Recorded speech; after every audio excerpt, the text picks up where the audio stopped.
Ahmed Bin Sulayem is the Executive Chairman and the CEO of DMCC.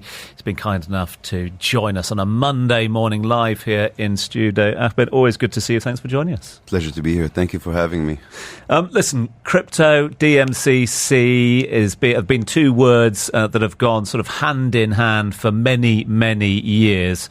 When we got this story, Deanie, myself, Brandy, a couple of weeks ago, there was a sort of it was only a matter of time, surely, before crypto was given its own tower, crypto tower. Talk to me behind the thinking. Well, Enzo Napoleon came up with the concept. He should have completed his gold refinery, the gold exchange, I believe he called it.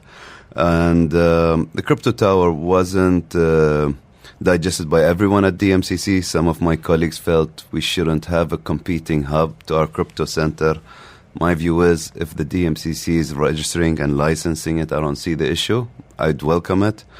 And just to touch on the crypto center itself, we're above 620 companies. We represent, if you include the gaming and AI center with it, kind of the Web3 a little bit, we represent about 35% of the GCC market. So we've done well at the time that Enzo's planning his own hub. This tower will be 9 floors of offices, 3 floors of blockchain incubation, 1 floor of AI innovation, which if I told you that 3-4 years ago, you'd think, how? But today you see a lot of AI businesses from all around the world, especially from the ASEAN market. So I wish him all the best in that. There's also a crypto club. I'm assuming it's like arts club or something, or a business club for 3 floors. And he's, like I said, he loves gold. There's a gold bullion shop. I'm hoping he displays our UAE bullion coins there. There's also a vault storage. He's very ambitious, Enzo. NFT gallery. And I see you guys are very excited about this one. Exotic car dealership. And yes, in his display, he showed some Lamborghinis. He's not holding back. I'm pretty excited about it. I can't recall exactly where it is in DMCC. I know he has a view of the uptown. I've seen that. So exciting times for us. Exciting times, and I suppose indicative of the times that we live in at the moment. What's different about Crypto Tower? You mentioned there about the facilities that are going to be inherent to that. Who's going to be working from Tower once it's up and running? And what's going to be different about the way it's run? Well, the similarities between our crypto center and my assumption about the crypto tower will be we'll both need VARA approvals. So when the crypto center was put together, it was more or less in partnership with Crypto Valley, CV Labs of Zug in Switzerland, and we still work with them. They're an ecosystem partner just like Bybit and Solana. But at that time, there was no regulatory body in Dubai or Abu Dhabi.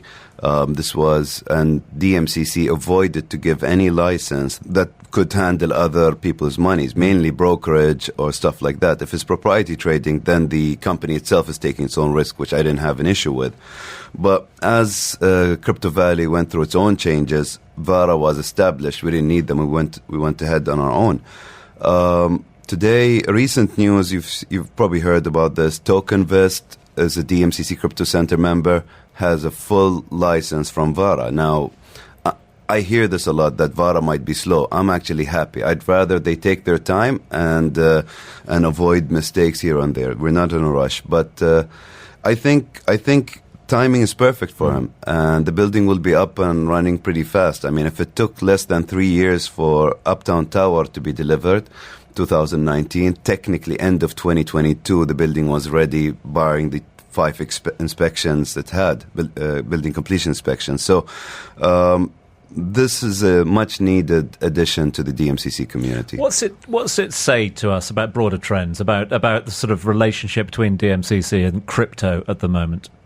Well, you got to take a step back and see how the world is embracing it or not, right? I think I was during the World of Coffee Championship, where DMCC, we had a stand for a coffee center. We had the Farmers Pavilion by DMCC, and we held a proper coffee auction also by DMCC during the World of Coffee. I met with the Vice President of El Salvador, and we touched on a few things. But I actually personally thanked him and the President for introducing Bitcoin as a legal tender, not just for saving their economy and their security and all that, but also Western Africa saw that. And I know in Africa they're looking at similar approaches, especially since the market infrastructure, the banking system is a bit of a challenge where people pay using phone credits and stuff. So why don't they have a human right of accessing Bitcoin or Dogecoin, if you will, and internet shouldn't be an issue, especially if they link up to Starlink. So I'm very excited on a macro level on what's happening here. And then you see how the White House is embracing better transparency and decentralization. So it shows that we're on the right track.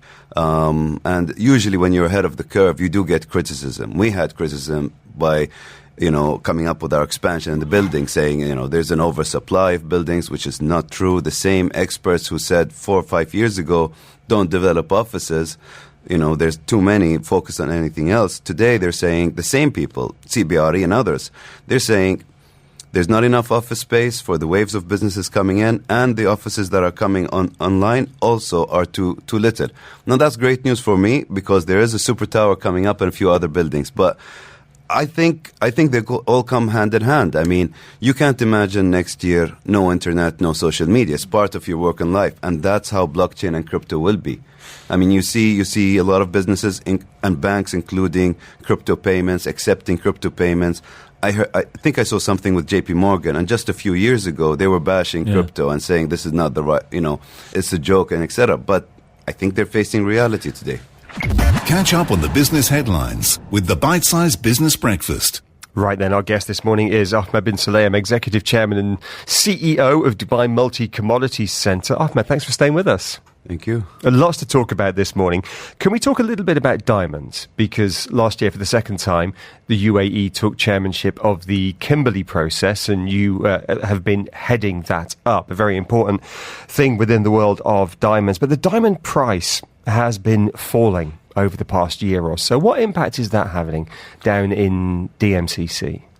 Touching on the UAE's Kimberley Process chairmanship, first time was 2016, second time is last year, and I guess for a record, I'm the custodian Kimberley Process chair for 2025, representing the United Arab Emirates. So I'd like to convey my thanks for the trust given by the KP members and the UAE leadership on that.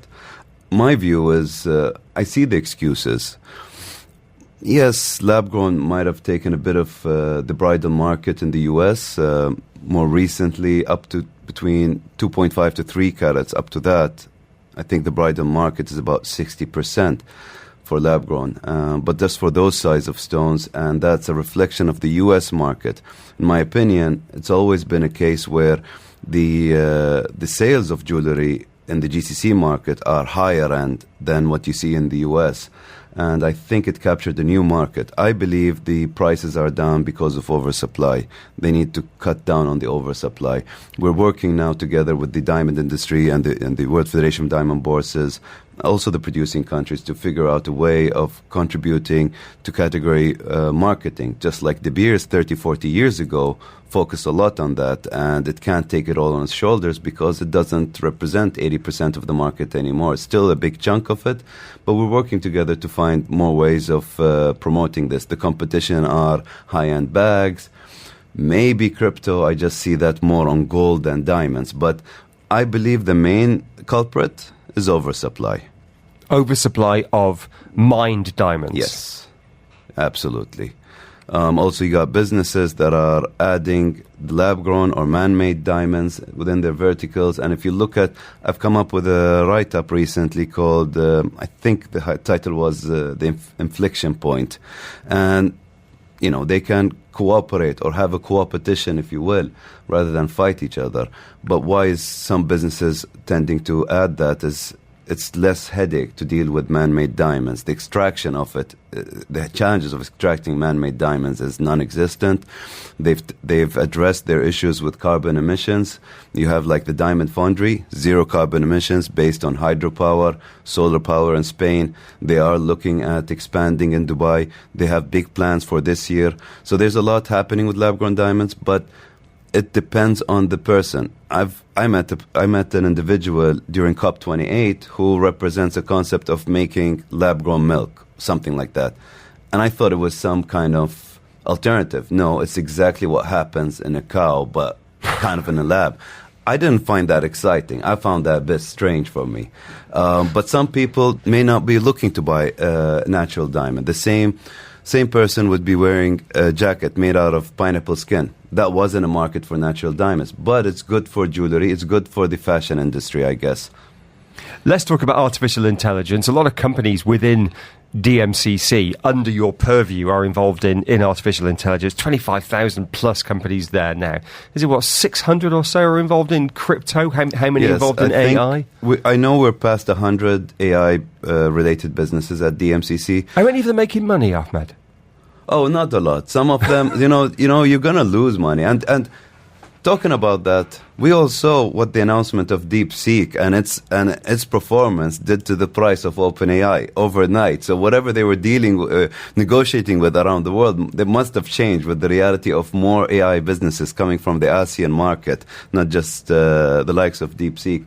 I'd like to also point out, I come from a generation. I was born in '78 March, and I'm called what Paul Hammond describes as Zennialias, a micro-generation born during the cusp years of Generation Xers and Millennials, basically having experienced an analog childhood and a digital adulthood, and possessing both Gen X cynicism, I'm not sure if that's me, and millennial optimism and drive.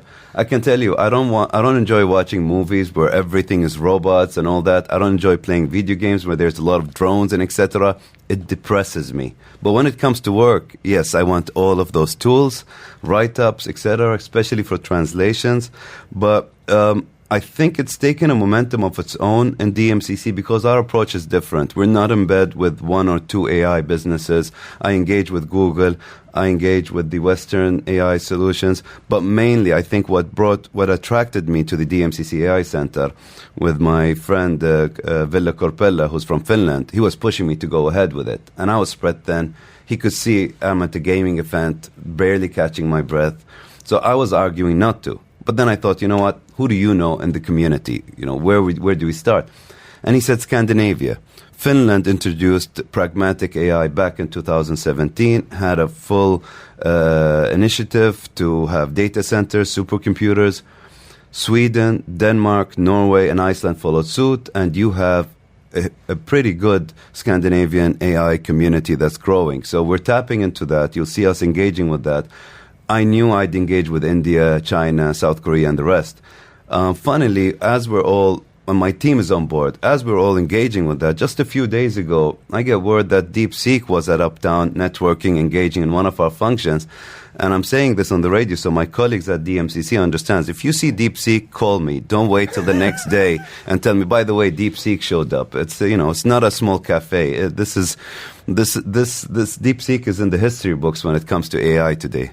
Lots to digest. It's been great talking to you. Appreciate your time this morning. Thank you so much for coming in, talking about crypto tower, diamonds, artificial intelligence, and so much more. The thoughts of Ahmed Bin Sulayem, the executive chairman and CEO of DMCC, among other things. Shukran jazilan. Have fun. I got your coffees with me today. Looking forward to the coffee. Just the highlights. This is the Bite